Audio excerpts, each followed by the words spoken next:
Hi, and welcome to the X22 Report. My name is Dave, and this is episode 130. And the title of this episode is Markets Are Down, Gold Smacked Down, Terrorist Threats, War on the Horizon. And we're going to get right into the economic collapse news. And if you notice, the Asian markets, European markets are down. American, they're in the red, and I think this is the third day now.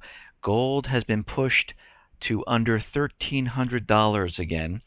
So we're seeing this happen. And again, they are not, the central bankers, Fed, are not going to allow gold to go anywhere. They're going to keep it pushed down.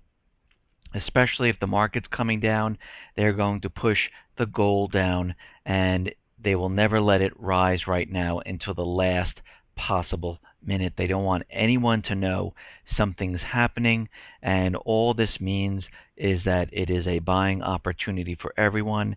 It is on sale, and just increase your insurance policy, just like you would with your automobile insurance or your health coverage, unless you're using Obamacare. But anyhow, let's get into the economic collapse news. And we're going to go to Cyprus. And now the Cypriot depositors are preparing some type of legal battle over what happened to their funds in these banks. And they are bringing a lawsuit. And lawyers for the plaintiffs, who range from like Russians and Cypriot people, they are putting together a case to sue pretty much everyone that was involved in this robbery. And who are they suing?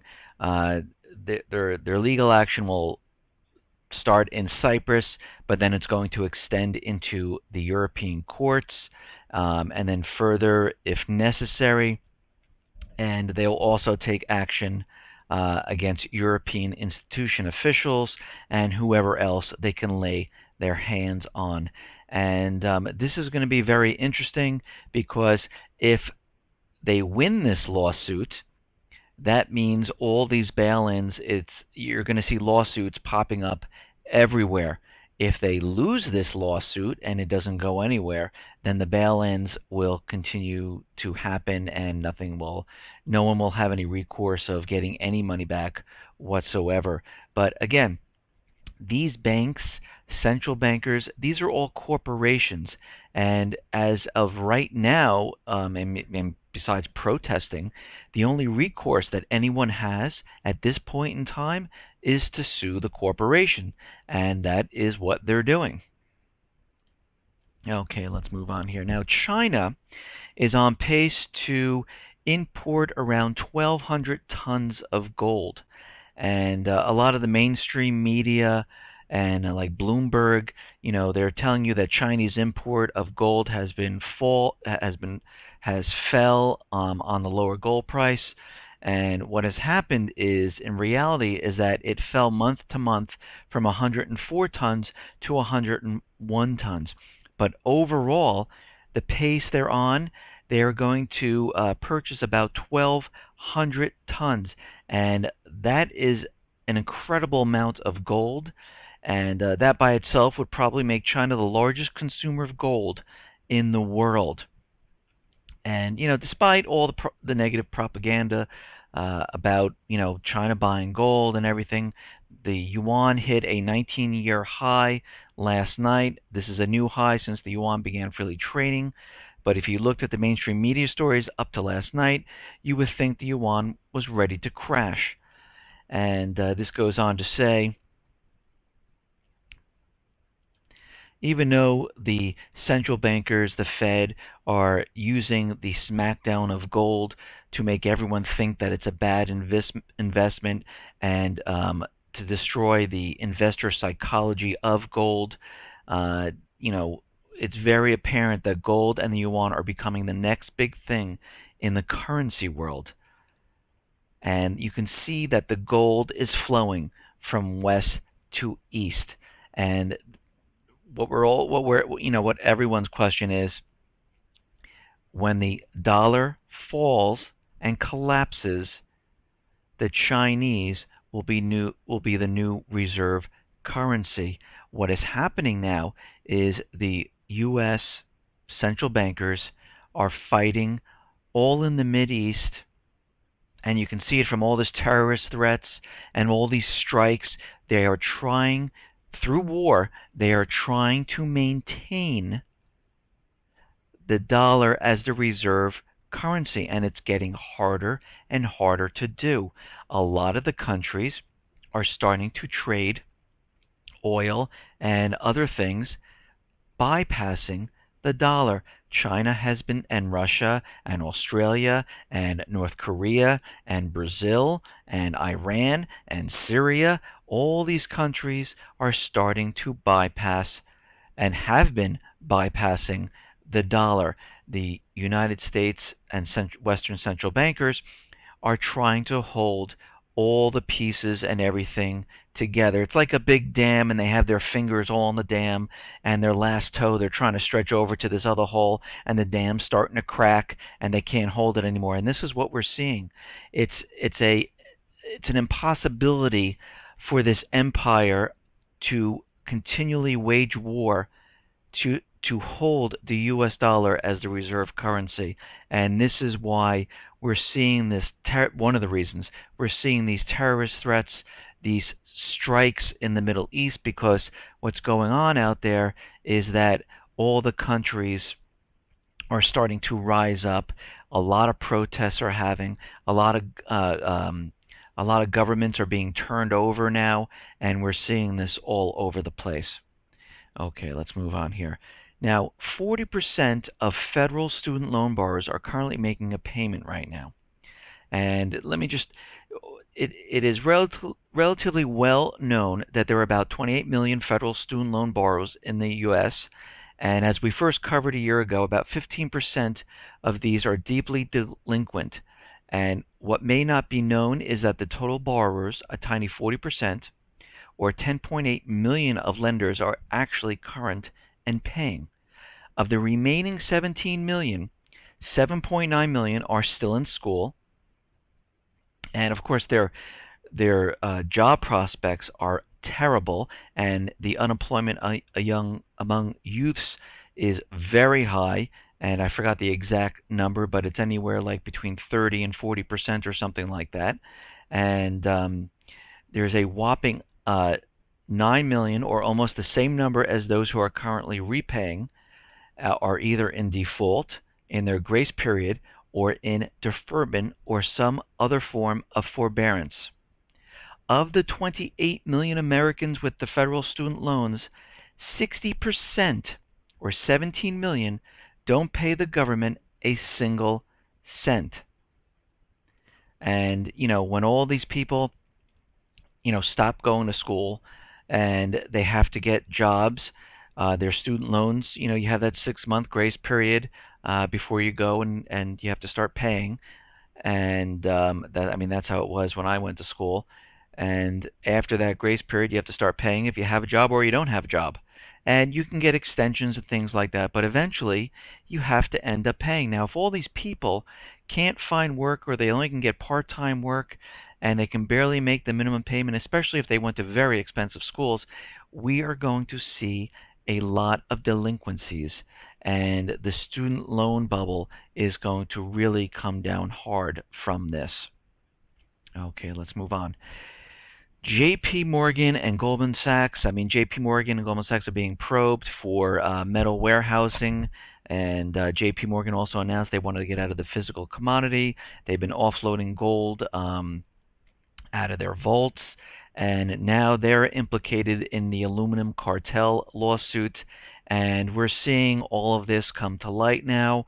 It's getting closer and closer to the collapse, and a lot of this information is starting to come out now, and before you know it, you're going to realize that the precious metals entire industry is completely manipulated and set up to benefit everyone except the people. Those people who see the metals being pushed down are selling their metals. And this is what the Fed and the central bankers want. They want everyone out of gold, silver, platinum, palladium, and they're scrambling to get the metals to make, give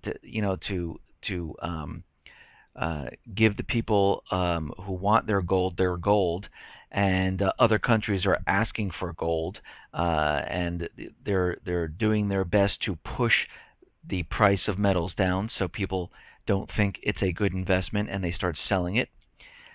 The other thing is it's a way of making it look like the economy is doing better than it really is, because as the gold price goes down, people don't purchase the gold as an insurance policy and they feel they don't need it, and that's another reason why they sell it.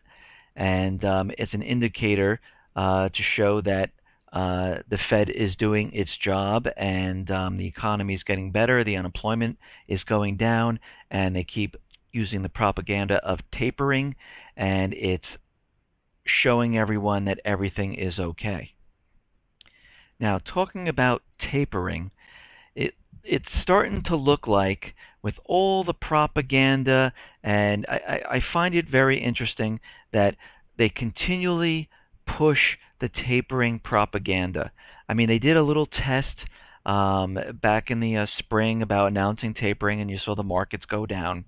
And now they're continually saying that they're going to taper as the unemployment's getting better, and it is, and the economic indicators are looking great. Of course, when you change all the calculations, everything looks fine. And they're making it seem like the economy is about to turn and go positive. They're recalculating GDP going back all the way to the Great Depression. So instead of having negative GDP, we have positive GDP.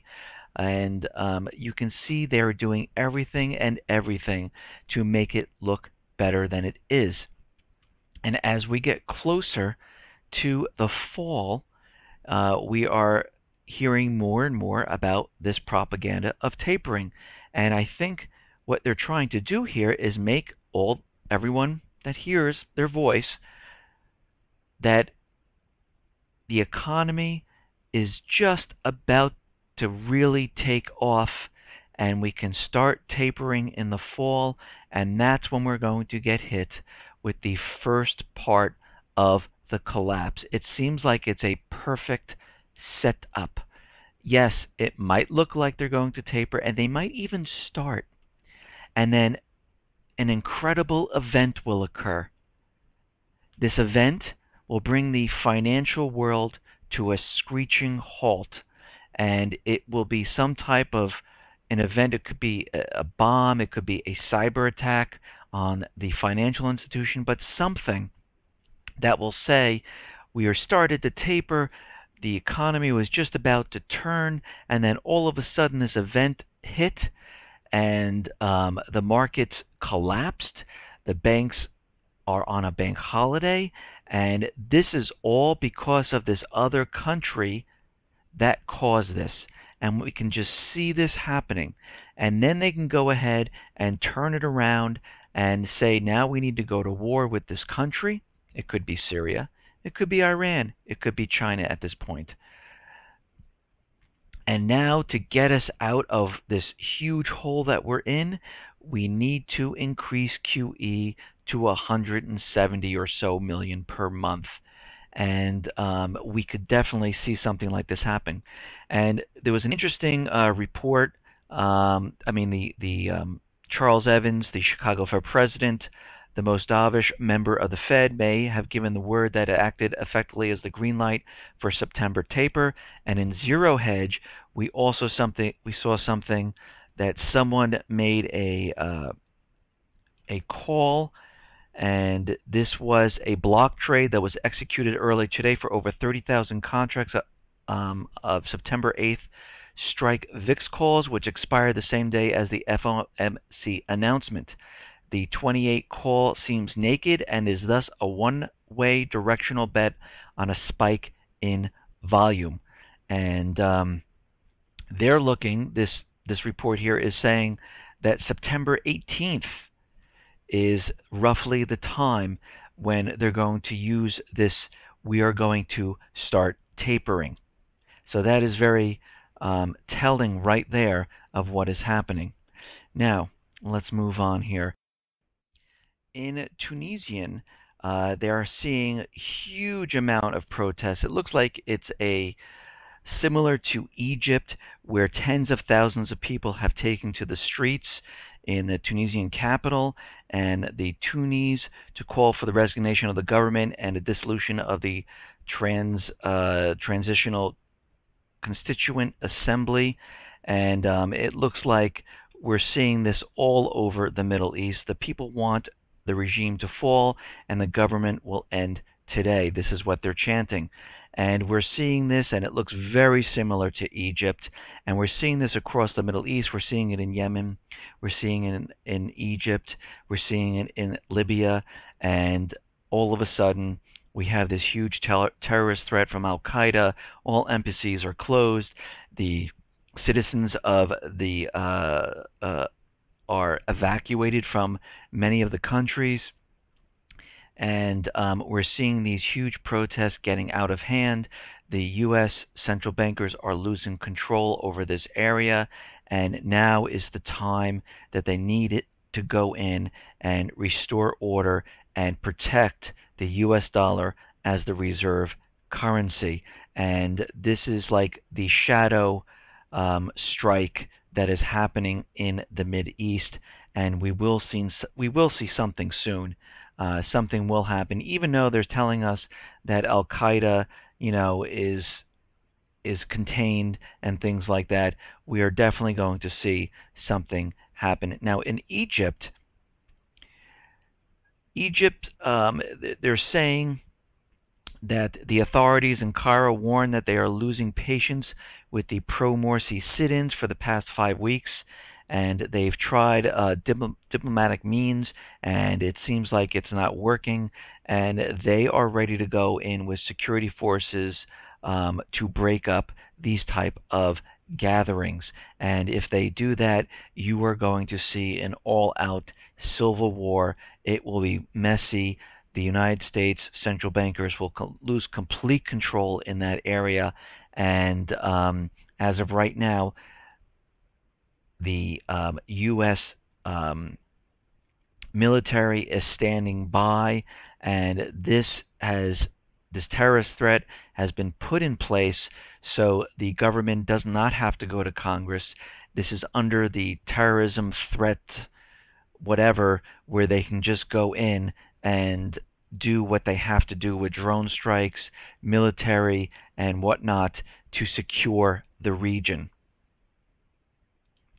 Now, we all know that the U.S. government central bankers, to keep the U.S. dollar as the reserve currency, they need to maintain control of the region.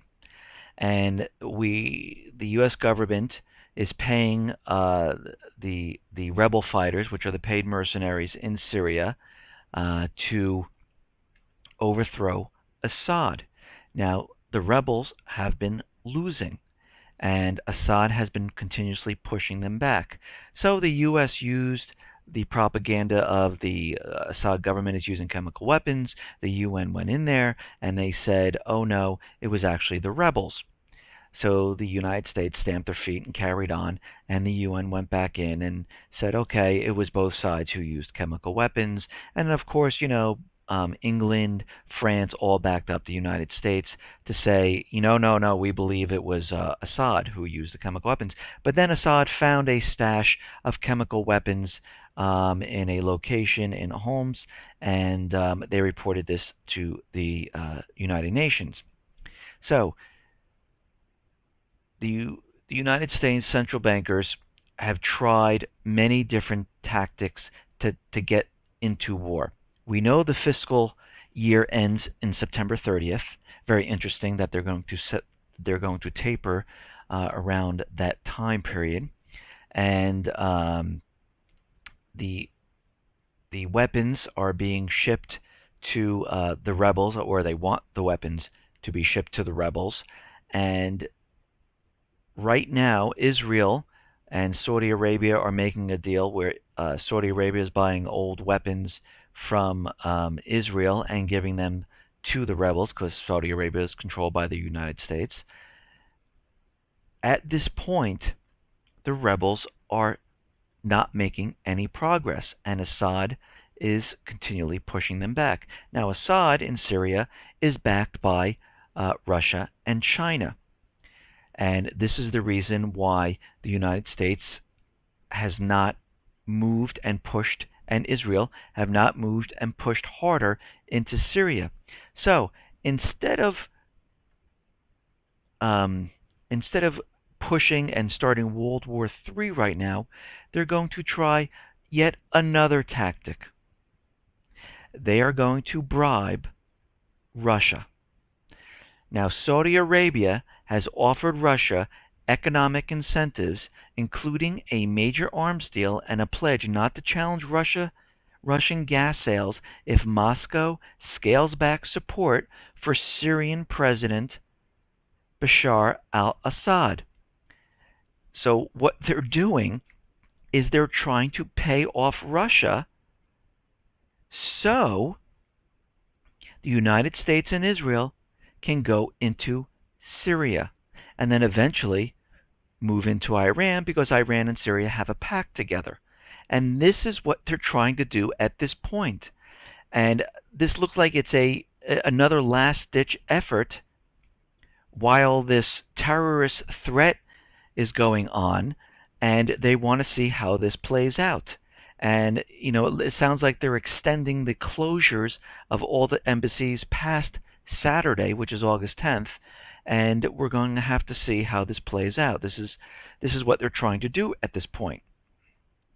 Now, on the other hand, the real big worry of the CIA deputy director is if Assad falls, okay, maybe he was assassinated, or something happens and the government falls. They're very afraid that Al-Qaeda might replace them in the government. Now, what are they really saying here? Well, Al-Qaeda is a paid mercenaries by the CIA, and what they're saying is from the factions in the rebels, it looks like they were fighting amongst each other, and this was a couple weeks back, because they're realizing that part of them wanted to take over the government and form a government without the U.S. government and Israel there, and they were going to do it on their own. So the CIA deputy director is now saying, if so happen Assad should fall by maybe he's assassinated or something happens, we're very worried that Al-Qaeda will take over the government, and it won't be the U.S. government and central bankers that control the government to put in place the U.S. dollar as the reserve currency. And this goes on to say that the second in command of the Central Intelligence Agency says the toppling of Assad's regime in Syria is the largest threat to United States national security, may help Al-Qaeda acquire chemical weapons. And these are like the rogue group inside that the United States CIA had lost control over. And this goes on to say, should the current regime collapse without a stable government to step up to the plate, like the puppet government that the U.S. wants to put in place, the warheads being held by Assad may end up in the hands of America's adversaries. The U.S. remains embarked on a plan that would aid Syrian rebels by way of supplying them with arms, with al-Qaeda extremists entwined in the same war against Assad. However, one wrong turn could cause the U.S. to accidentally equip its most feared enemy. But a lot of al-Qaeda is paid by the CIA and the U.S. government. And this goes on to say that with al-Qaeda increasing the scope of its operation in Syria, the U.S. could have a whole new front in its war on terror. And it looks like they are completely setting this up and pushing the agenda that if al-Qaeda gets into the government before the U.S. does, they will have the ability to strike Syria under the umbrella of al-Qaeda terrorists are now in Syria. So they are completely setting this up, and they are completely trying to maneuver a way to get into Syria. So they're bribing Russia. Hopefully Russia hasn't responded in what they're going to do. The CIA is saying that if Al-Qaeda gets in there, it is a terrorist threat, and the U.S. now can go in with drones and things like that under the Al-Qaeda terrorist warning, and we can invade Syria without going to Congress and getting war permissions and things like this. They're trying to bypass pretty much everything. And this looks like what they're trying to do at this point. Okay, let's move on here. U.S. foreign policy could lead to Third World War. Former U.S. Senate candidate, Mark Dankoff, said that the reckless foreign policy of the United States could lead to a Third World War. And he's citing that between Snowden with Washington and Moscow, that this can be blown out of proportion and we can end up in a Third World War. Well, I'm saying he's a little off on this. The Third World War is going to happen no matter what, and I don't think it's going to be over Snowden. I think it's going to be over us, the U.S. government, Israel, moving into Syria, then into Iran, and the backing of Russia and China, because I don't think Russia is going to be bribed. I think they know exactly what's going on, and there is no way that they're going to take this bribe from them and just hand over Syria. It makes no sense whatsoever. And this is what's going to start the real war. Okay, let's move on here. Now, if you're unhappy with the U.S. foreign policy and you don't agree with the government, the Pentagon now is saying that you are a high threat. The government is now classifying those who do not like the government policies, do not like the government's foreign policies, as either high threat or those who have their own thoughts on what's going on, part of a group that needs to be watched. So, what we're seeing here is the Boston bomber right now is being categorized as a radical, white, gun-loving person, and we're seeing now people who don't agree with the government or its foreign policies are put on a list. Now, we've heard these lists before. I mean, they are continually creating these lists.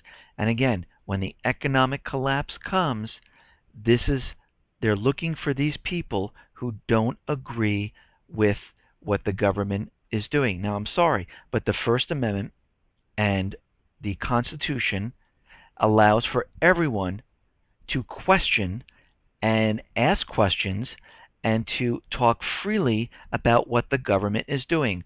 Foreign policy or domestic policy, it makes no difference. Every citizen, every person of the United States has these rights, and the Pentagon has no right to classify anybody, because the government works for the people. The people do not work for the government.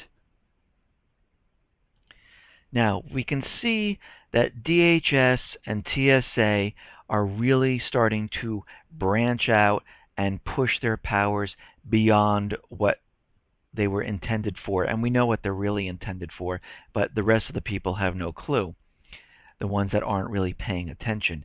TSA was only supposed to, grope you, search you as you went into the airport. But now they are taking this even further. And this just a reminder, everything that they're doing violates the Fourth Amendment.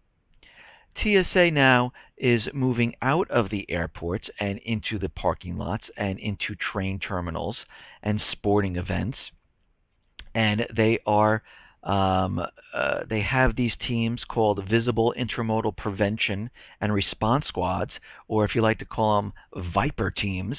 And what they're doing is they're going around and with their dogs, and some of them are plain clothes, and they are looking around in the parking lots, they're looking around in the crowds of people, and without any reasonable cause or a warrant or anything like that, they can stop you and frisk you and search you without probable cause. A complete violation of the Fourth Amendment.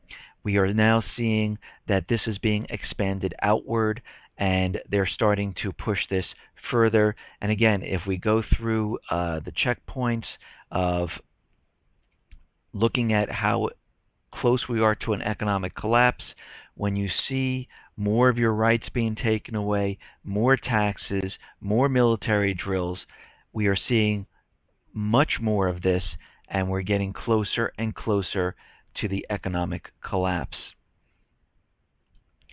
Now, Hayden is out there saying that if, Snowden is caught, he's very worried that people will retaliate against the government with cyber attacks, and these cyber attacks could hit the power infrastructure, it could hit the financial institutions, and they have to be very concerned about this.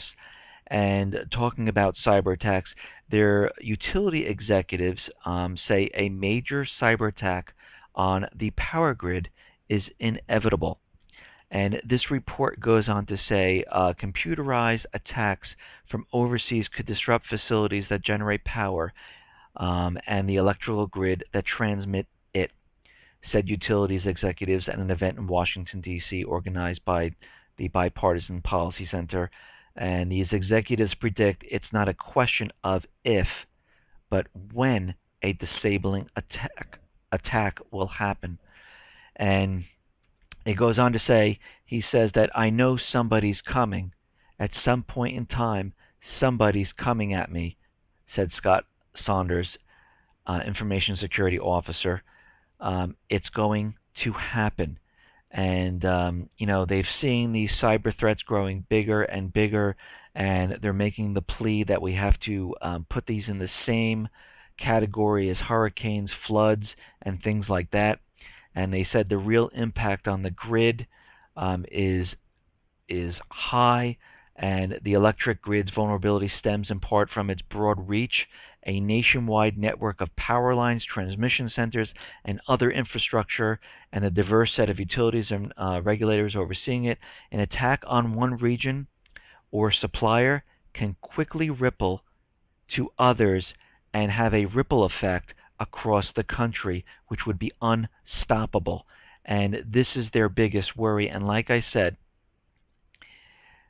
they've already shown on CNN, and there was a video, and I'll look for the video. It's on my site. It's one of the episodes that I reported on. It might even be episode 2, which was a cyber attack is imminent. But it showed on CNN, they showed a generator, and it smoked, and it exploded from a cyber attack. The cyber attack that affects the power grid will be the last-ditch effort. That will be the one where they couldn't get the war in Syria. They can't keep the U.S. dollar as the reserve currency. They're losing the battle.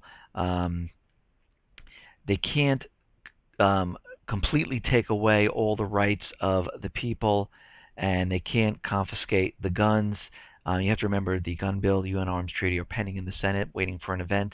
So if they really can't bring those home, and they can't get this stuff, and they can't get CISPA, which is also pending in the Senate, if none of this pans out for them, they will use the cyber attack as a last-ditch effort to pretty much do all the things they couldn't do before. Because you have to remember, when the country is put into darkness, or half the country, a quarter of the country, or three-quarters of the country is put into darkness, they can declare martial law. The president can enact all his executive orders, the ones where he takes over total communication of the internet, phone systems, and everything like that. The executive order where he is put into complete power, doesn't need the decision of Congress for over a year, and puts DHS in charge of many of the local enforcements across the country. People will end up, rioting because they are not prepared for this. They have no food. They have no preps. and lights will be out. People will be scared in their homes. The supermarkets will be raided, and people after a week, 2, 3 weeks, people will not be able to take this anymore. They will get fearful, frightened. DHS will not be around to help anyone because that's not their job. Their job at this point will be going around picking up those people who will be troublemakers to the government, but not to other people. And those people who are prepared will need to protect their families and their food and their toiletry. And just look at the videos of Walmart when people just run into the the Walmart store just to get a ridiculous electronic device. They didn't care who they were stepping on. They didn't care who they were hurting, as long as they picked up the best sale that they could find. Think about when a family is hungry, scared, living in the dark, have no weapons. They hear gangs of people on the street roaming around, breaking windows and breaking into homes. What do you think all these people are going to do? Okay, let's move on here. Now let's get to Al-Qaeda, the false flags, that this new story has come out that they're really afraid that Al-Qaeda just created this liquid explosive, and now what they're trying to do is make everyone really afraid. And now we're going to have to search your cavities. We're going to have to stick our hand up everywhere where you don't want it. We're going to have to look in your mouth, your ears, and to find this type of explosive or any other type of explosive. And we're going to have to put up X-ray machines. We don't care if it causes cancer. What they are doing right now is making the American people so scared that they will allow their rights to be stripped away for any protection the government offers at this point. And this is what they're trying to do with this story. It's the same thing they used during 9/11 and all. When we had with President Bush the orange, the red, and terrorists. That was to keep everyone controlled. Oh my God, we're at orange now. Everyone be afraid. And that's what they're trying to do again, to put and control everyone to the way they want them to act and to give up their rights voluntarily. Now we see that there are drone attacks going on in Yemen, and they're hitting innocent people, and they're saying they're hitting the people that are terrorists. And Yemen is also saying it foiled major Al-Qaeda plot. Yemen's government said Wednesday that it thwarted an Al-Qaeda plot to take over the strategic ports and attack oil pipelines in the latest threat to foreign interests by Al-Qaeda in the Arabian Peninsula. And we're seeing all of this play out. And right now, things are quite quiet about it, and they're not really saying much, and that kind of worries me.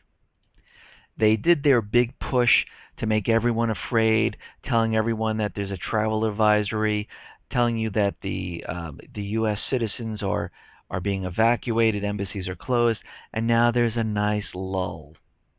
And what happens in this lull is that's when it happens.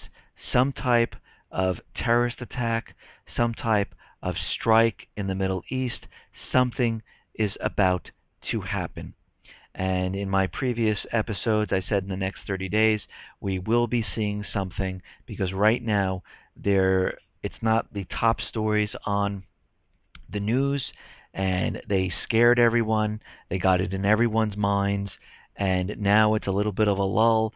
Friday is approaching, and we will see what happens. Now, interestingly enough, President Obama is saying that the odds of dying in a terrorist attack are a lot lower than they are dying in a car accident.